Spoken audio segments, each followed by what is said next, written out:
왕자와 거지는 미국의 작가 마크 트웨인이 지은 어린이 소설입니다. 내용은 이렇습니다. 톰 캔디는 거지 술 중독자 존 캔디의 아들로 오팔가의 빈민가에서 태어났습니다. 왕자 에드워드는 영국의 왕 헨리의 아들로 궁전에서 태어났습니다. 왕자와 거지, 이 둘은 같은 해, 같은 날에 태어났는데 얼굴도 많이 닮았습니다. 왕자를 동경하던 톰 거지는 어느 날 자신이 살던 빈민가를 벗어나 왕자가 사는 궁전에 오게 됐습니다. 거지 톰을 본 문지기는 거지 톰을 거칠게 때렸습니다.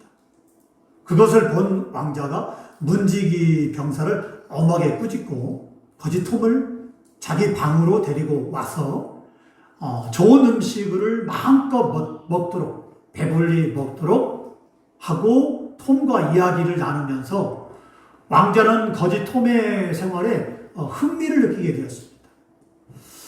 에드워드는 거지 톰에게 서로 옷을 바꿔 입자고 제안을 했고 둘은 서로 옷을 바꿔 입었습니다. 거지 톰과 옷을 바꿔 입은 왕자가 밖으로 나가자 문지기는 왕자가 거지 톰이라고 생각하고 왕자를 때리고 궁전에서 쫓아내고 말았습니다. 그렇게 돼서 왕자는 거지가 되어서 살게 되었죠. 많은 시간이 흘렀습니다. 시간은 흐르고 그 사이 영국 왕 헨리가 죽고 왕자는 많은 고생을 했지만 우여곡절 끝에 왕의 대관식 날 다시 궁전에 돌아와 왕이 되었습니다. 거지였던 톰은 다시 거지로 돌아갔을까요? 거지였던 톰은 다시 거지로 돌아가지 않고 이 왕의 명령으로 유가원 원장이 되어서 행복하게 잘 살았다고 합니다. 본문은 다시 돌아갈 수 없는 신분이라는 제목의 말씀이에요. 이 시간 우리는 본문을 통해서 다시 돌아갈 수 없는 신분이 우리에게 무엇을 말씀해 주는지를 깨달으며 은혜를 받고자 합니다. 우리나라에 처음 기독교가 들어왔을 때 예수님을 믿는 것은 굉장히 어려운 일이었어요. 여자들이 예수님을 믿는다는 하면 아버지가 매로 때리고 방 안에 가두고 문 밖 출입을 못하게 했고 더 심하면 가위로 머리를 다 잘라버려서 밖으로 나가지 못하게 했습니다. 남자들 같은 경우에는 철화의 불효자식이라고 하면서 매로 때리고 집에서 쫓아내기도 했습니다. 여기서 끝나는 것이 아니었어요. 옛날에는 집성촌 사이였기 때문에 그래서 동네에서 같은 성씨가 많았죠. 이런 집성촌 사이였기 때문에 예수님을 믿는 사람은 집성촌 공동체에서 쫓겨나는 심각한 경우도 있었습니다. 지금도 아프리카에서는요, 이와 같이 비슷한 일이 있다고 그래요. 심지어 예수 믿는 것 때문에 죽임을 당하는 사람들도 있다고 합니다. 우리나라에서는 예수님을 믿지 않으면 얼마든지 이 돈을 벌고 깨끗하게 잘 살 수 있지만 어느 나라에서는 예수님을 믿지 않으면 얼마든지 돈을 많이 벌고 잘 살 수 있지만 예수님을 믿는 믿음을 지키려고 쓰레기 산에서 쓰레기를 뒤지며 매우 가난하게 사는 사람들도 있다고 합니다. 지금도 그렇게 예수 믿는 것 때문에 교육도 포기하고 배우는 것도 포기하고 잘 사는 것도 포기하고 그래서 그 지방에 정부에서 쓰레기를 이렇게 다 버린대요. 그러면 그 쓰레기 산에서 쓰레기를 뒤지면서 더러운 쓰레기와 함께 매우 가난하게 살아요. 왜? 예수 믿는 것 때문에.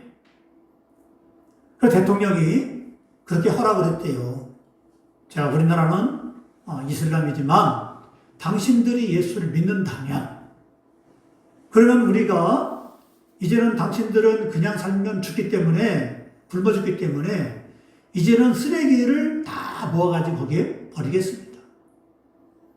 그러면 그 쓰레기를 속에서 쓸만한 걸 이제는 찾아다가 거기서 사십시오. 그러겠습니까? 라고 하니까 그 예수 믿는 그 사람의 대표가 우리가 예수님만 믿을 수 있다면 우리는 교육이나 아니면 가난하게 사는 거나 이걸 다 받아들이겠습니다. 더러운 게 문제가 아닙니다. 냄새나는 게 문제가 아닙니다. 믿음을 지킬 수만 있다면 우리는 얼마든지 그렇게 살 수 있습니다. 라고 했어요. 지금도 그렇게 사는 사람들이 있어요.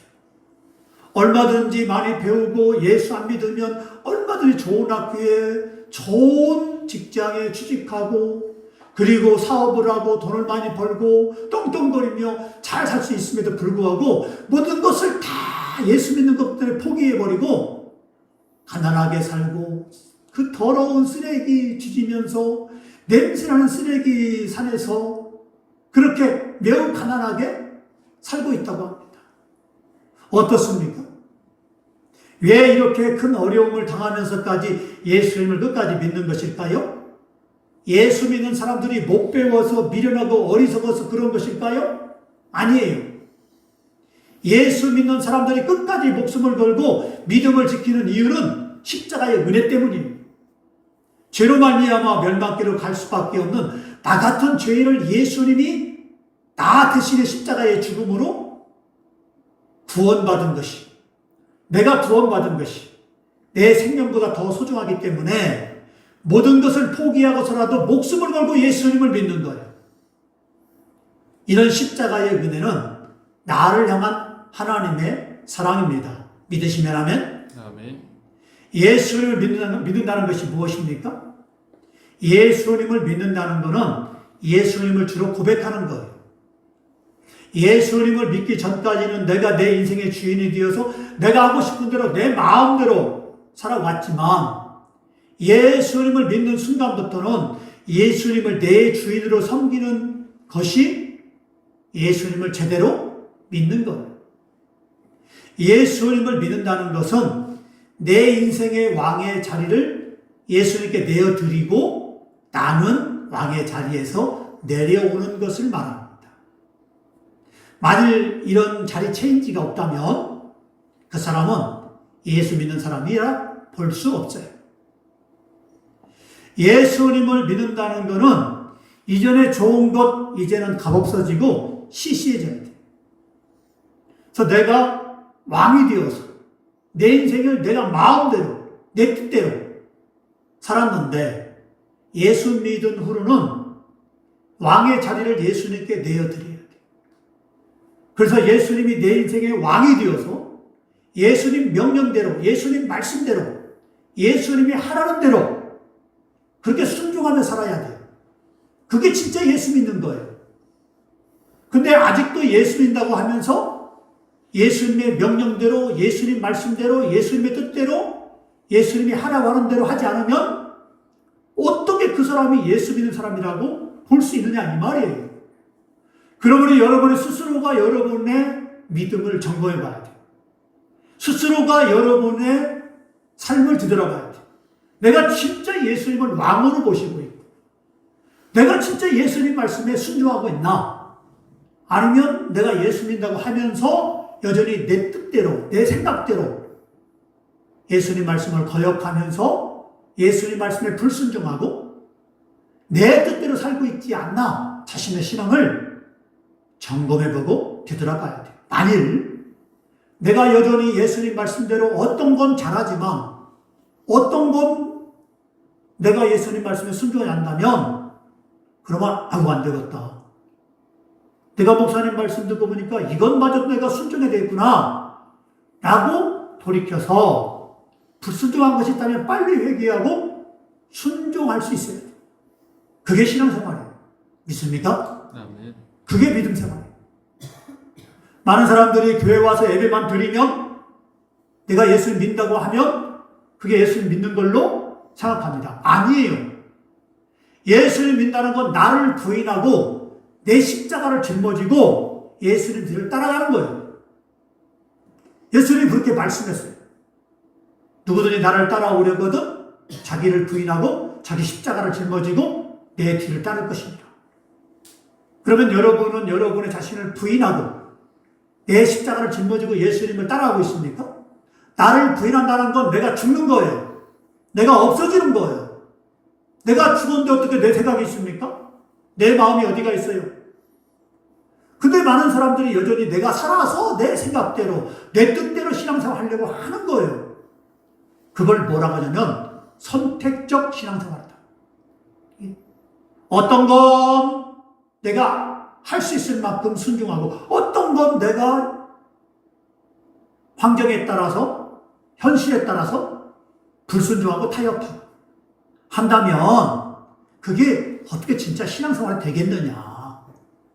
그러면 우리가 깨달았으면 말씀을 듣고 아니구나.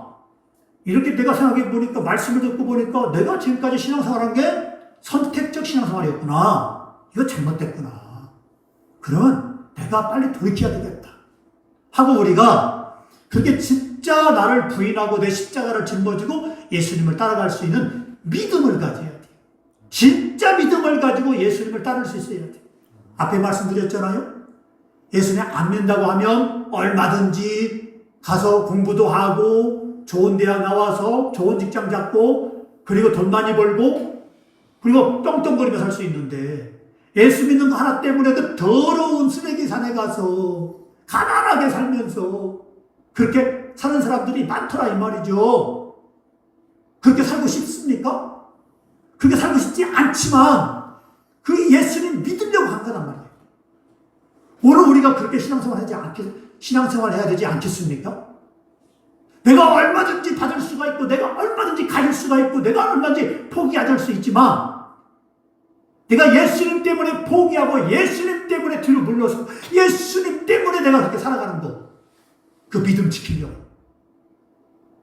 그게 진짜 신앙생활이라고 말씀을 들었지 않습니까? 그러면 우리가 그렇게 방향을 틀어야 되죠. 자, 우리는 만일 이전에 좋았던 것이 아직도 좋다면 미안하지만 이 사람도 예수님을 믿는 사람이라고 볼 수 없어요. 아직도 세상과 예수님 사이에 방황하고 있다면 이런 사람도 예수님을 믿는 사람이라 볼 수 없습니다.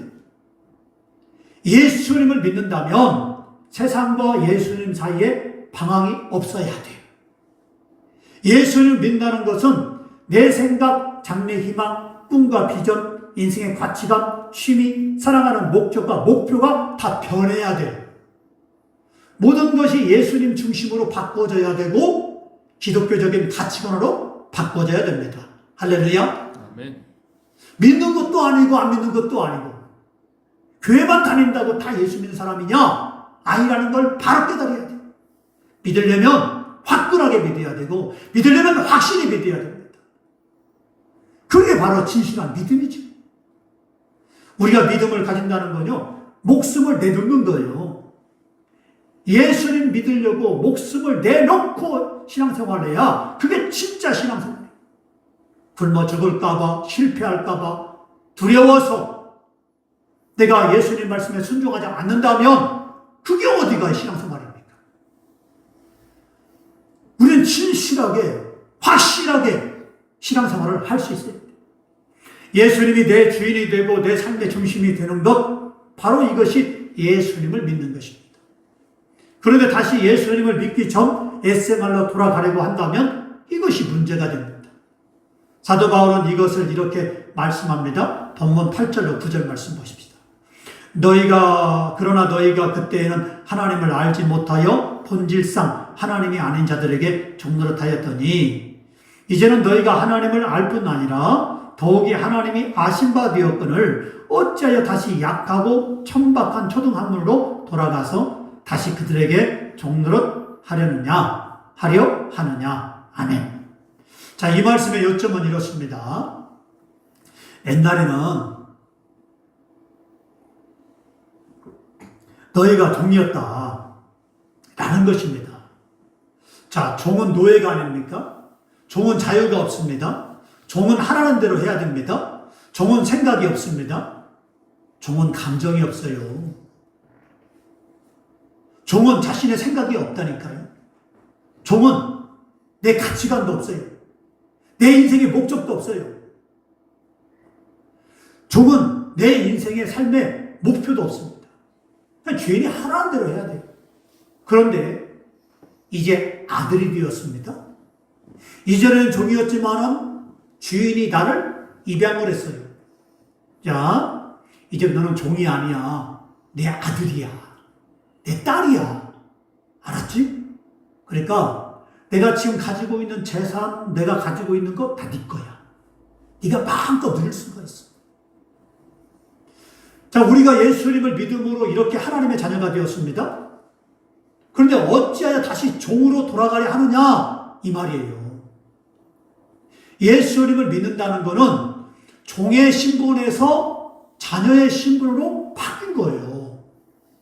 그러면 자녀의 신분으로 살아가야지 왜 생각하는 것이나 가치관이나 생활하는 것이나 살아가는 것이 여전히 옛생활, 종과 같이 똑같이 종으로 돌아가려 하는 것이냐라는 것입니다.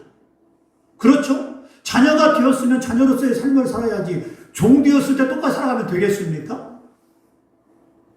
뭐 못하면 혼날까봐, 그리고 목표도 없이 목적도 없이 이제는 주인의 것이니까 다 아버지 것이고 내 것인데 마음껏 누리라고 했는데 종처럼 살아간다면 되겠느냐 라고 사도 바울이 말씀하고 있어요. 갈라디아 교회 성도들이 예수님을 믿음으로 하나님의 은혜로 거룩한 하나님의 자녀, 하나님의 아들이라는 영광스러운 신분으로 바뀌었습니다. 한마디로 하나님의 로얄 패밀리가 되었습니다. 그런데 이런 사람들이 다시 율법의 종된 자리로 천박한 초등학문으로 돌아가서 다시 그들에게 종로로 타려는 갈라디아 교회 성도들의 어리석음을 사도 바울이 지적하고 책망했어요. 사도 바울은 하나님을 알지 못하던 율법의 종 되었던 자리로 다시 돌아가서는 안 되지 않느냐라고 말씀하고 있습니다. 여러분 여기 보세요. 자, 왕이 있고요. 왕자가 있고요. 공주가 있어요. 우리나라는 왕이 없잖아요. 근데 영국에 보면요. 왕이 있고 그리고 공주가 있고 왕자가 있고 있어요. 그러면 그걸 뭐라고 하면 로열 패밀리다 라고 말해요. 왕의 가족이다. 그래서 지금 뭐 왕이 다스리는 나라가 아니지만 그러나 왕이 식권이 없지만 왕이라는 그런 직책, 그건 대단한 거예요. 이 사람들이 자기들이 왕족, 이거 대단한 명예를 가져요. 그리고 그 사람들이 쓰는 모든 것은 나라에서 다 제공을 해요. 그리고 많은 돈을 줘요. 그냥 마음껏 누리고 살아요. 그래서 어디 가면은 왕이 나타났다 하면요, 언론들이 막 사진을 찍어요. 다른 나라에 가도 마찬가지입니다. 왕으로서 대접을 해줘요. 대통령이 있지만, 총리가 있지만, 왕이 있는 거예요. 자, 우리가 하나님의 자녀가 되었다? 우리가 하나님의 자녀가 되어서, 이제는 하나님의 왕이시고, 나는 하나님의 아들이고 딸이에요. 그래서 이제는 하나님의 왕으로서 왕의 패밀리가 된 거예요. 왕의 가족이 된 거예요. 그리고 이 땅의 왕도, 이 땅의 왕의 가족은 대단한 거예요. 그럼 하나님의 왕의 가족이 되었다? 이건 대단한 거예요. 이 세상의 왕과는 비교가 될 수 없어요. 엄청난 축복을 받은 거예요. 지금은 우리가 잘 몰라요. 이게 어마어마한 축복인지를 모르는 거예요. 근데 언제 알게 됩니까? 하나님의 심판대 앞에서, 그리고 천국에 들어가는 순간, 우와!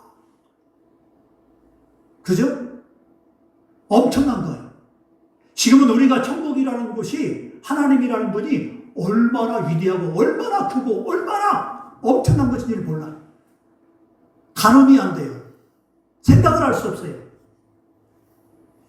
그때는 우리가 천국에서 우주가 얼마나 넓은지, 우주가 어떻게 탄생되었는지 하나님이 우주를 어떻게 다스리는지를 직접 하나님과 함께 왕노릇하는 거예요. 근데 그 하나님이 지금도 살아계세요. 지금도 우리 가운데 역사하세요.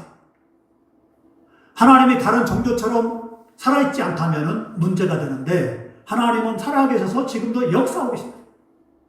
그리고 우리에게 천국을 약속해 주셨습니다.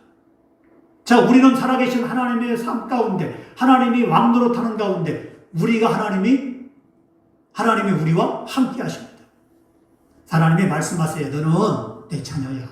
너는 왕자야. 너는 공주야. 너는 내가 끔찍이 약해. 너는 내가 생명보다 더 귀하게 생각해. 이렇게 하나님이 우리를 대우한단 말이에요. 아니, 근데 고작해야 그렇게 하나님이 엄청나게 봐. 너는 이 천국이 네 거야. 내가 가진 거 다 네 거야. 다 누려. 은혜 가운데 축복을 누리고, 평화를 누리고, 은혜를 누려. 네가 하나님의 영광을 위해서 구하면 내가 다 줄게. 무엇이든지 나의 영광을 구한다면 다 줄게. 알았지? 왜? 왜냐하면 내 것이 네 거니까. 우리는 하나님의 것을 누릴 수 있는 자격이 있단 말이에요. 엄청난 어마어마한 하나님의 축복을 받을 수 있는 자격이 있단 말이에요. 그럼 우리는 그것을 받아야 돼요. 누려야 돼요. 근데 하나님의 그런 놀라운 로얄 패밀리가 됐음에도 불구하고 눈에 보이는 대로 살아요. 세상 것 보이는 대로 살아요. 그래서 자기의 가치관도 힘도 능력도 자기가 하는 것도 거기에 머물러 있어요. 나는 이것밖에 안 돼. 나는 머리도 안 돌아가고 나는 힘도 없고 나는 약하고 나는 쟤보다 못하고 쟤 예수 안 믿는 사람보다도 훨씬 더 못한 것 같아. 이렇게 살고 있어요. 하나님 말씀하세요. 아니야. 너는 내 전능함을 내가 너에게 이미 줬어. 너는 머리가 나쁜 게 아니야. 너는 부족한 게 아니야. 개발해, 구해, 찾아, 두드려, 기도해. 내가 너에게 다 줄게. 네가 안 해서 그렇지 내가 너와 함께하면 역사가 일어나. 많은 사람들이 실망합니다. 낙심합니다. 나는 이것밖에 안 돼. 하나님의 그 전능한 그 전능함을 손에 쥐고서도 사용할 줄 몰라요. 여러분 생각해 보세요. 내 아버지가 왕인데 내 손에 이 100억이라는 이 수표를 줬단 말이에요. 100억. 근데 어떻게 해요? 이게 수표인지를 알아보지 못하고 나는 왜 돈이 없을까? 하고 옷도 사입지 못하고 그리고 맛있는 것도 사먹지 못하고 거지꼴로 산다면 어떻게 되겠어요? 그럼 아버지가 말하는 야 이놈아 네 손에 쥔 것이 뭐냐? 너 그게 100억짜리 수표 아니냐? 너 은행 가면 너 그거 100억을 줘 현금으로. 그거 갖다 네가 마음껏 쓰란 말이야. 근데 어떻게 해요? 아유 어떻게 이게 돈이에요 아버지. 이건 그냥 종이죠 종이. 하고 계속 산다면은 얼마나 어리석습니까? 오늘 우리 삶도 마찬가지란 말이에요. 하나님이 우리에게 어마어마한 축복을 줬는데 이미 다 손에 줬어요. 근데 아직 그렇게 산다면, 패배자의 의식을 산다면, 기도하지 않고 구하지 않고 산다면, 낙심하고 산다면 어떻게 되느냐 이 말이죠. 구하라 이 말이에요. 찾으라 이 말이에요. 두드려라 이 말이에요. 전능하신 하나님, 나의 아버지 주십시오. 역사하십시오. 하나님 약속하지 않았습니까? 라고 구하며 내가 찾고 개발하고 두드리고 그렇게 한다면 하나님은 폭발적인 놀라운 축복을 여러분에게 허락할 줄로 믿습니다. 할렐루야. 아멘. 그런 삶을 살아란 말이에요. 그런 삶을 살아란 말이에요. 하나님이 창세전부터 나를 택하여 주셨습니다. 내가 하나님을 선택한 것이 아니라 하나님이 나를 선택했습니다. 자, 에베소서 1장 4절로 5절 말씀 이렇게 말씀합니다. 곧 창세전에 그리스도 안에서 우리를 택하사 우리로 사랑 안에서 그 앞에 거룩하고 흠이 없게 하시려고 깊으신 뜻대로 우리를 애정하사 예수 그리스도로 말미암아 자기의 아들들이 되게 하셨으니 그랬어요. 창세전부터 우리를 하나님의 아들로 선택했다. 세상을 만들기 전에 하나님이 우리를 그렇게 선택했어요. 내가 예수님을 믿고 싶어서 믿은 것이 아니에요. 안 믿으려고 거부하고 도망다녔는데 하나님이 나를 이끌어서 하나님을 알고 꼼짝없이 예수님을 믿게 만들었어요. 믿고 싶어서 믿은 것이 아니라는 거예요. 대부분의 사람들이 하나님을 안 믿으려고, 예수님을 안 믿으려고 그렇게 해도 하나님이 믿도록 만들어 주셨다라고들 이구동성으로 신앙 고백하고 있습니다. 바로 이것이 진정한 신앙 고백입니다. 그런데 어찌하여 다시 약하고 천박한 초등학문으로 돌아가서 종로로 타려느냐라고 사도 바울이 말씀하고 있는 거예요. 다른 종교 믿었다가 예수님 믿게 되었어요. 엄청난 축복을 받았어요. 구원의 축복을 받았어요. 근데 다른 종교로 돌아가면 되겠습니까? 예수 믿는 사람들이 점치고 점쟁이 쫓아가고 다른 종교로 가려고 하고 한다면 되겠느냐 이 말이에요. 무당이나 점쟁이 가서는 안 돼요. 다른 종교로 가서는 안 돼요. 왜? 거기는 구원이 없기 때문에. 실컷 구원시켜서 예수님 믿게 만들어서 하나님이 구원시켜놨더니 점쟁이 쫓아가네. 무당 쫓아가네. 다른 종교로 가려고 하네. 멸망길로 가려고 하는 사람, 이런 어리석은 자가 되어서는 안 된다 이 말입니다. 바로 오늘 우리는 믿음으로 살아가야 됩니다. 자, 우리가 이렇게 이제는 살아가야지 우리가 율법에 이제는 붙잡혀서 살아가서는 안 된다 이 말입니다. 자, 바울은 이제는 갈라디아 교인들에게 왜 믿음을 버리고 율법을 지켜야 구원을 받을 수 있다는 율법주의로 다시 돌아가야 하느냐라고 책망을 했습니다. 본문 9절 중반절부터 11절까지 보십시다. 어찌하여 다시 천하고 약하고 천박한 초등학문으로 돌아가서 다시 그들에게 종노릇 하려고 하느냐. 너희가 날과 달과 절기와 해를 삼가 지키니 내가 너희를 위하여 수고한 것이 헛될까 두려워하노라 그랬습니다. 자, 그렇죠? 우리는 갈라디아 교회 성도들처럼 율법주의나 형식주의에 빠져서는 안 됩니다. 모든 것은 사랑과 감사함으로 해야 됩니다. 주일 성수, 11조, 봉사와 헌신, 경건한 신앙생활 등등 모든 것은 하나님을 사랑하는 마음으로 기쁨으로 해야 돼요. 안 지키고 안 드리고 안 하면 축복받지 못하고 저주받을까 봐 억지로 두려운 마음으로 해서는 안 됩니다. 하나님이 우리에게 사랑으로 말씀해 주셨습니다. 사랑으로 말씀을 주셨어요. 이렇게 사랑으로 말씀을 주신 이유는 말씀에 순종함으로 축복을 받으라고 주신 것입니다. 만일 이것을 저주받을까 봐 두려운 마음으로 억지로 지킨다면 이건 율법주의요 형식주의입니다. 우리는 하나님 자녀의 신분으로 살아야지 종의 신분으로 살아가서는 안 됩니다. 은혜로 살아야지 율법주의로 살아서는 안 됩니다. 바울과 실라가 복음을 전하다가 매를 맞고 빌립보 감옥에 갇혔어요. 꼼짝없이 죽게 되었습니다. 아는 사람 하나도 없습니다. 누가 구해줄 사람도 없습니다. 하지만 바울과 실라는 그날 밤 감사하며 기도하고 찬송했습니다. 그랬더니 하나님이 천사를 보내서 감옥문을 열고 바울과 실라를 구원해 주셨습니다. 할렐루야. 이렇듯 모든 것은 십자가를 붙들고 감사함으로 살아가야 됩니다. 그러면 하나님이 하나님의 방법으로 하나님의 놀라운 축복을 주어서 우리를 구원하고 축복된 삶을 살아가게 할 것입니다. 할렐루야.